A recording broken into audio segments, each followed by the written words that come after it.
Social media post, President Trump floated the idea of a 50-year mortgage.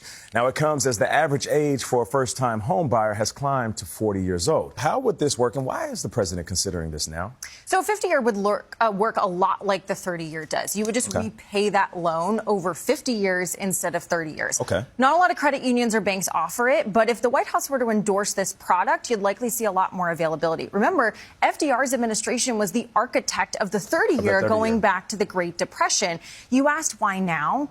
Owning a home is cost prohibitive for many Americans. It goes back to affordability. I was looking at this Redfin analysis that says the average U.S. home buyer spends 39% of their income on their housing, and 30% is considered sustainable. And that just keeps going up and up, Nate. So you mentioned that affordability, but what are the pros and cons of this? Okay, so in the near term, it would be more affordable. The pros of the 50-year is a lower monthly payment, easier qualification process, especially if you're lower income, and just more money to spend in your budget on other things. The monthly payment is really important. I crunched the numbers for you because you know I'm a nerd. Of course. $500,000 mortgage, 6% interest rate, okay?